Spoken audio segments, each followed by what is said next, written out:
Hi guys, my name is Niels van Roij. I'm a car designer and I design cars specifically for coach building, so one-off cars. If you're new to the channel, a warm welcome, and please do have a look at the previous videos first, number 1 and number 2, on this specific topic, or Model SB or shooting brake based on a Tesla Model S. Let's have a look at where we were previous video. Obviously these 3 design propositions. So this is number 3. We'll go back in time a bit. Number 2 and number 1. So 3 different ways of looking at designing a Tesla Model S. 3 methodologies, one could say, of designing a car. Everything is done by hand with a simple big pen, a white sheet of A4 paper, and well, many sheets of white A4 paper.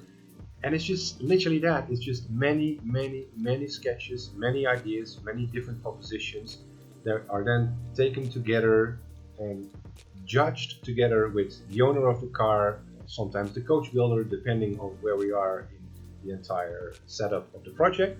But always the owner has the last say. He or she will in the end say, well, this is what I like most. And in case of our Model SB, it was actually this specific sketch. This is what is called in car design the key sketch. The sketch when you have a whole wall full of sketches where you go, well, that has to be it. Let's develop this. Obviously the sketch you see here, still a lot of work to be done, but the essence of the final design is there already. This large amount of chrome, something bold, something outspoken that shows you, well, this is something truly special. And this is what was the final car in the end, and you can really see this is no fakery here. This is really one of the sketches that became the key sketch, and in the end this is what the final car looks like. And I think it's great to see the two together. Anyway, there is obviously a step between that sketch and the final car, so I'll talk you through that today.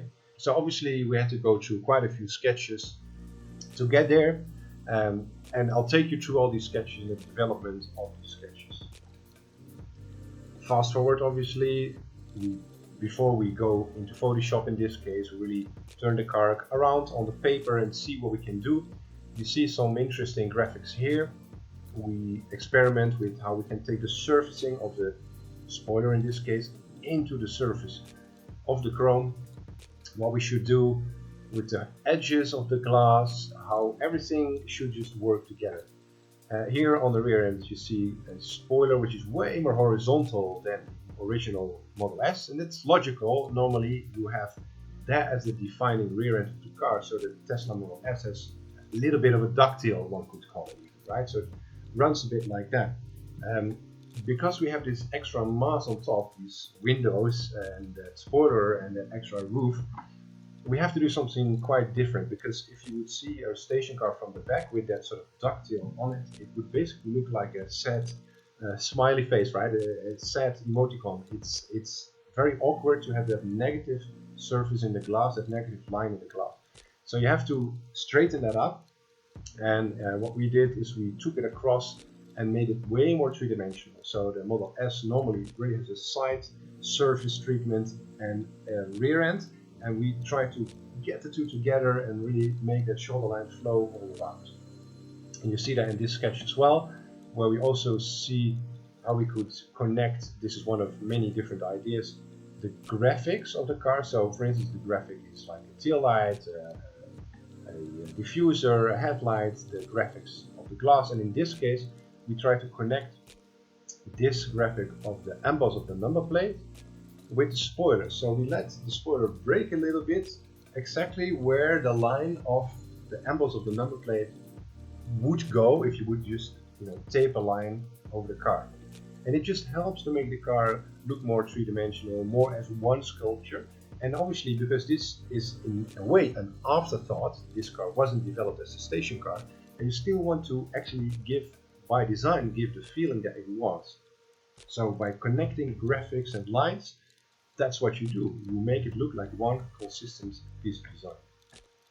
Well, the top is something quite interesting as well. You see a very large surface area of glass. This here is OEM, so this is standard Tesla, and obviously so is the windscreen. But because we decided to go for this bold chrome design, we also said, well, you know, we have to redo that glass for the roof anyway. Let's do something bold and outspoken. Not as bold with regards to the chrome, not as three-dimensional as the side view, which is really a very sculpted piece of chrome. For the roof, we really wanted to tune it down a bit. There's only one main role in the film, and there's only one main design feature in the car. But obviously, to make it a design that is consistent, you can replicate the idea of it around the car. Here we see a rendering colored finally. We see how the spoiler is running around the car. We see the surface treatment. We see how horizontal the car becomes compared to what it used to be. The original car had this, like I said, this ductile rear end that flows into the tail light. And yeah, this is very, very different indeed. With only minimum changes, obviously. We cannot change the tail lights, we cannot change the number plate emboss, we cannot change the rear bumper, we cannot change any surface around the wheels. So without changing that, we still try to create maximum amount of effort, maximum amount of impact of the design. And one of these things where we talked about earlier is connecting the graphics. Well, what you see here is the kick-up of the window is actually lined up there with the number plate emboss. So I think that works quite neatly. A designer needs to have some fun too. So the design here is standing in London. You can see the Big Ben there and two people meeting. Once we were designing this car, the owner had all sorts of dreams. He said, you know, I'm going to take it, maybe even make it my daily driver. Well, in the end he did, so all credits to him. But he said, you know, I might meet my clients with that, or I go out with my wife. And I was like, well, let's make a sketch that embodies that feeling of taking out your car, rain or shine, and have a meeting with somebody. So this sketch, this rendering is called Rendezvous. And here we see a side view of the car, and you really see things coming together nicely. It's more developed. You see the chrome, which is original here, up until the shut line there, running through visually. Obviously this is a new piece, and here we make it three-dimensional. So rather than flattening it out and you being able to read this as one large piece of chrome, we break this large piece of chrome not just by making that a three-dimensional piece, but also slashing in basically that rear spoiler, pushing it into the chrome, creating a bit of shadow there, a nice highlight through the facette that again runs around from one side of the car all the way towards the other, just like the shoulder line there runs from one shoulder all the way around the car to the other, making this always a three-dimensional piece of design. So here we see a sketch of really the final design. It's already in the right color. It's as it would be produced, just with, you know, bigger wheels, because car designers like that, and basically the rest of the design is finished. You see how this spoiler here runs all around based on the original design, but this is entirely newly sculpted by the coach builder. So the door is original, but from the door backwards everything is new, and we have this more horizontal lower rear spoiler that is a bit more pushed outwards, making a bit of a drop shadow there. And obviously we've got this lovely spoiler running around the car left to right. So that brings us to the interior of the car, where we haven't made too many changes actually. The owner of the car just loves his Tesla, loves the fact that it is a Tesla, likes the interior, so we did some minor tweaks only. One of them is obviously the steering wheel. The steering wheel itself, the design, the hardware is all original, but we changed the color to match the seats and the door panels. We developed a special coat of paint for him, and we'll come to that a bit later, but we painted the rear view mirror in that exact color. So if you're standing outside of the car, you're looking inwards, you actually see that rear view mirror being green if you pay good attention. And that's what coach building really is about. It's not about shouting, it's not about crazy colors, it's not about spinners underneath the car, it's not about massive body kits. It's tuned down. It's subtlety, a real exercise in design subtlety, and it's about the human being behind the steering wheel, because he or she is really deciding what to do, and we are his eyes, his ears, and mainly his hands maybe, designing the dreams of the owner of the car. So that green color we also put into the glove compartment, so you see that in the sketch as well. And on this sketch you can see the piping of the seats and the steering wheel in its color, but the piping of the seats is a tiny bit of leather surrounding the seats, both the front seats and the seats in the back.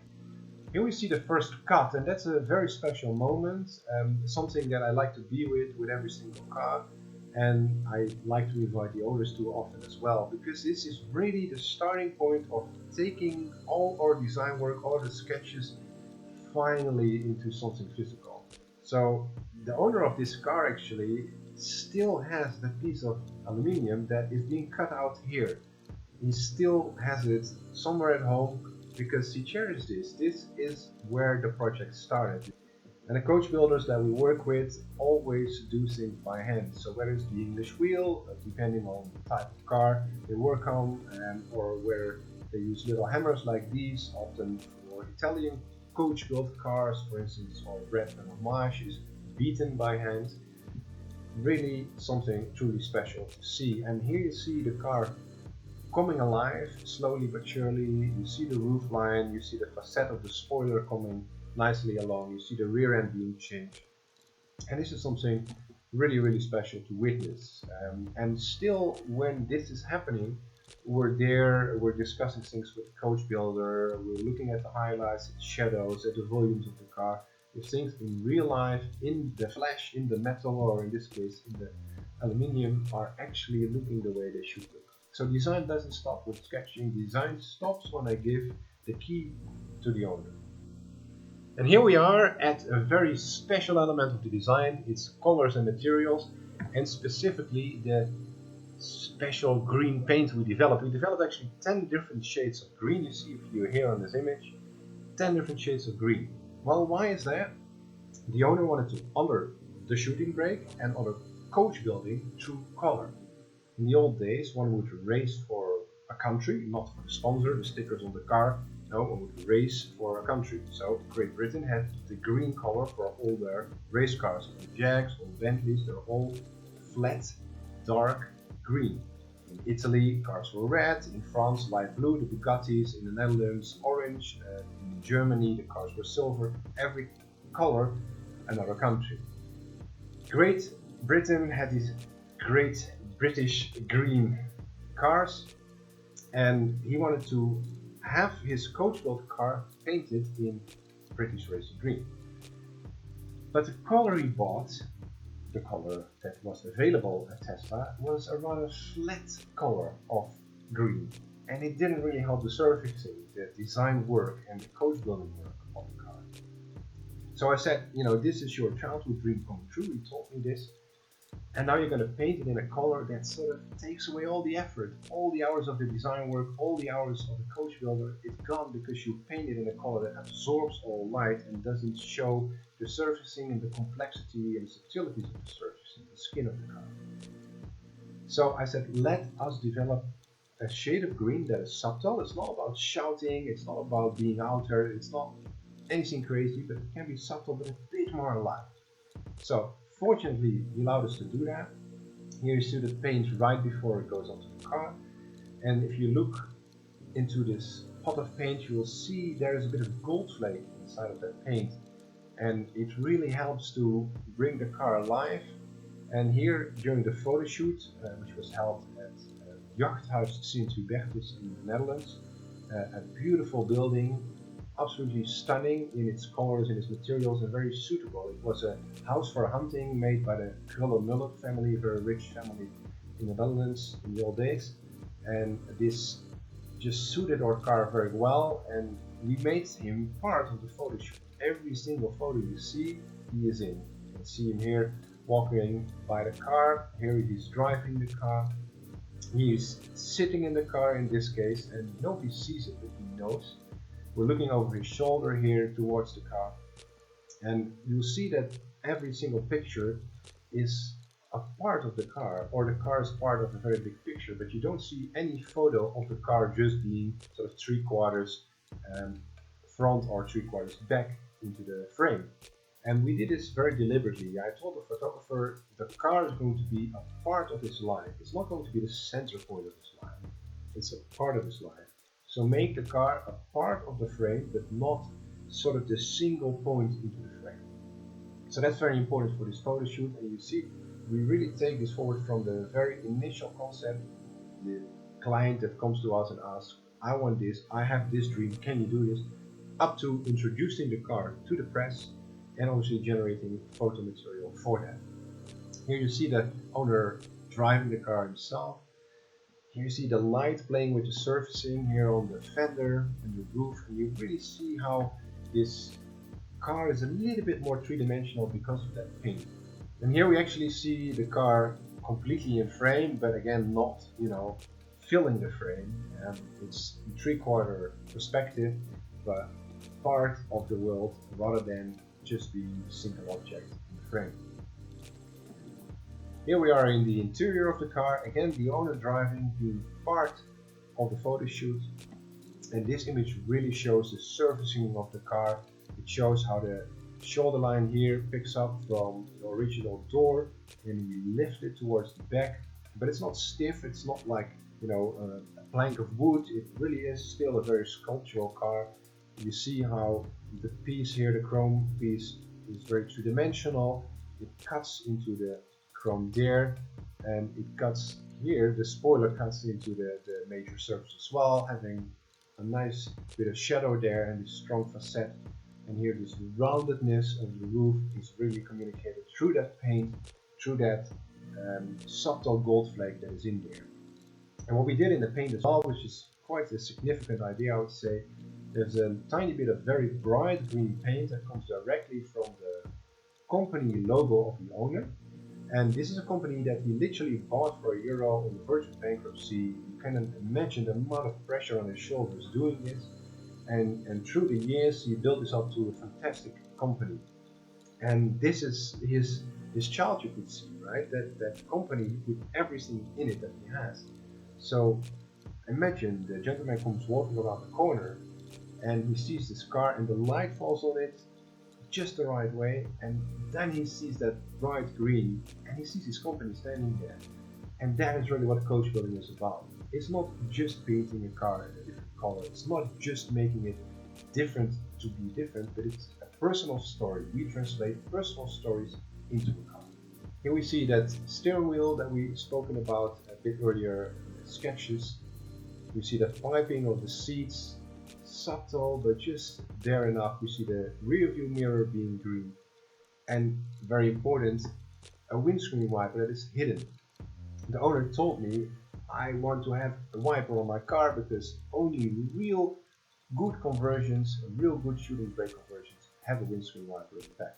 And I said, well, they're the most hideous things, the most terrible things in the back of this beautiful sculpture that we made. So let's hide the windscreen wiper under the spoiler. Here you see it working, and it basically wipes the entire window and then it's gone. You cannot see it.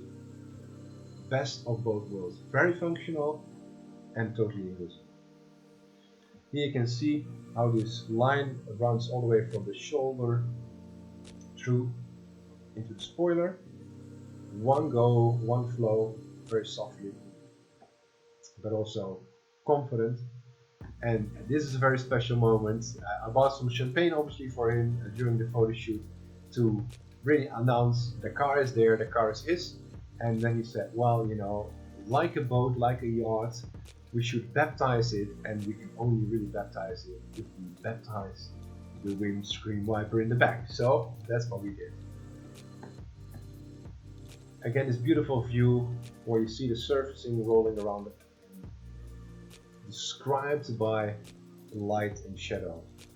Highlights are yellows, shadows are bluish, and here the roof can be seen with a special chrome running around it. A truly enjoyable project to work on, and a truly enjoyable project to talk about as well. That brings us to the end of this video and actually the series of videos on the design of our Model SB. Thank you very much for watching. I hope that you enjoyed it. Please let us know if you do.